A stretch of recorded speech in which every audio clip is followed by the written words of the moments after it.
On va parler de plantes surprenantes maintenant dans cette émission. On passe du coq à l'âne maintenant avec Maxence Delatte qui est avec nous, qui est gestionnaire des espaces naturels de Samara, ce parc préhistorique qui est juste à côté d'Amiens. Bonjour Maxence. Bonjour. Merci d'être là. Vous vous êtes dit c'est important de parler de plantes comme ça, à côté desquelles on peut marcher sans s'imaginer une seule seconde de tout ce qu'il peut y avoir comme à côté. Hein, oui. À commencer par ce qu'on appelle la benoîte des villes. Qu'est-ce que c'est que la benoîte des villes? À chaque fois, on aura une image qui passera à l'écran. Hein, voilà. Donc la benoîte des villes, c'est une petite plante qui pousse dans nos haies, en fait au pied de haies. Alors, on la voit ici, hein, on reconnaît un petit peu le fruit qui ressemble, moi je dis toujours à un petit virus épineux. Alors la fleur est jaune, elle peut ressembler à un bouton d'or, donc il ne faudrait pas la confondre avec le bouton d'or. Donc on voit la fleur ici. Le bouton d'or est toxique, c'est pas du tout la même famille, c'est pas la même plante. Ouais. Et la benoîte des villes, en fait, elle a des racines qui possèdent la même molécule que le clou de girofle. D'accord. Voilà. Donc c'est finalement en fait notre clou de girofle local. On pourrait récolter ses racines et puis. Ça a la même saveur. On peut l'utiliser de la même façon dans les plats. Et... Oui, voilà. Et en fait, il suffit de la faire sécher, ça sèche très bien, et de la mettre dans les plats un peu réduite en poudre. Et on n'a même pas besoin de la retirer après, comme on pourrait retirer le clou de girofle. La benoîte des villes, c'est un joli mot. L'herbacin benoît. C'est toute l'année, on peut le trouver toute l'année? Toute l'année, ouais. Elle est présente vraiment toute l'année sans souci. C'est ça qui est l'avantage aussi, c'est qu'on n'a pas forcément même besoin de faire des grosses réserves. On peut aller la chercher facilement. Alors la grande bardane maintenant. La grande bardane, elle a quelque chose d'insoupçonné et pourtant je peux vous garantir qu'on est tous au moins concernés par cette plante, au moins une fois par jour. Forcément, on a au moins un usage comme ça quotidien. C'est cette plante-là. C'est ça. Donc là, on voit son fruit en fait à la grande bardane. Vous remarquez les petits crochets en fait qui sont à la pointe de ces fruits.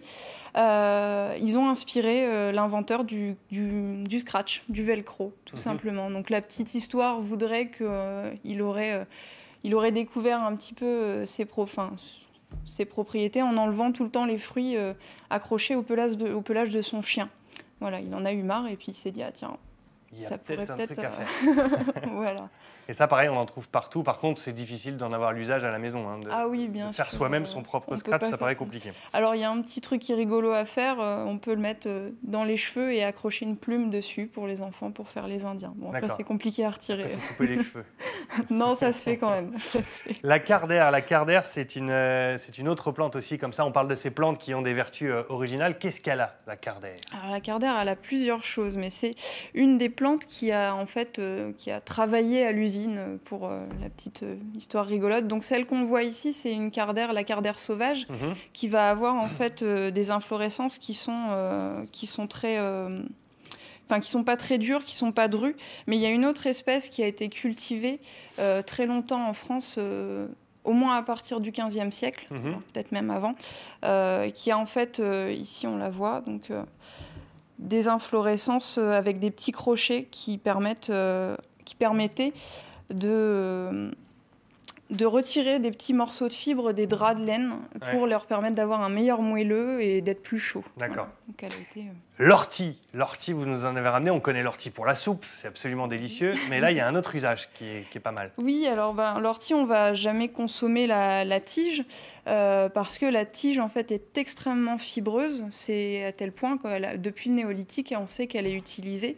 Donc j'ai la fibre ici aussi. On va montrer avec la petite caméra, voilà. On va rester sur celle-là. À vous montrer. Donc on voit une petite fibre blanche assez fine mais très solide et qui est aussi très chaude. Hein. Elle a été utilisée même pendant la Première Guerre mondiale sur certains équipements des soldats allemands.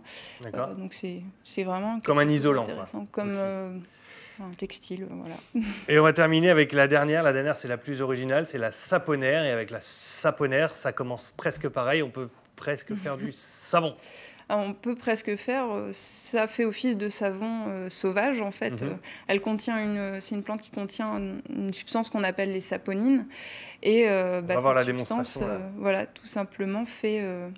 Donc ça, c'est une plante verte qu'on peut trouver un peu n'importe où, dans les bosquets, Oui, sur les bords de route, elle pousse vraiment partout.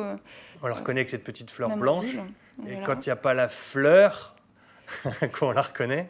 Il faut se faire l'œil sur les, se faire l'œil sur les feuilles, quoi. Et donc la vertu de cette plante, c'est que quand quand on prend les feuilles vertes et qu'on on les broie un petit peu et qu'on les concasse, vous allez voir sur la main ce que ça fait, ça mousse. C'est ça le principe. C'est ça, voilà. Donc elle a été utilisée pour dessuinter la laine notamment. Et par exemple en randonnée, c'est le savon. Si on le savon des randonneurs. Le savon, voilà, ça peut être pas mal. Voilà toutes ces petites plantes vertes à côté desquelles on passe sans s'imaginer une seule seconde toutes les vertus qu'elles peuvent avoir ou toutes les choses qui ont un lien avec elles et une histoire notamment avec la plante qui fait le scratch et le velcro. Merci Maxence. Quelques réactions sur Internet avec Anne-Sophie. Vous avez vu le savon, c'est pas mal, hein? Bon, faut le trouver. C'est très très chouette. C'est pas évident. Mais c'est incroyable, on n'imagine pas quand on se balade dans la nature.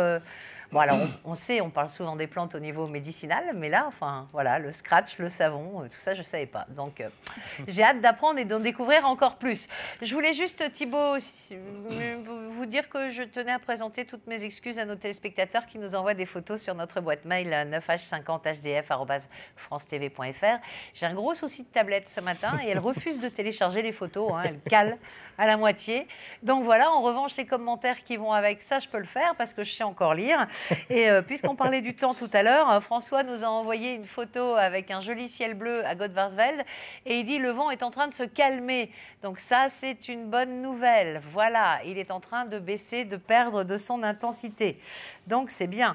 Et puis Gisèle réagit sur la page Facebook de France 3 à Nord-Pas-de-Calais où elle dit la Tanésie éloigne les puces des poules. Elle raccorde tout, hein, les poules de Bucan tout à l'heure et les plantes étonnantes de maintenant. Merci beaucoup. Merci à vous tous de nous suivre et de réagir comme ça. C'est vraiment le concept de cette émission et on adore faire cette émission tous ensemble. Merci beaucoup Anne-Sophie.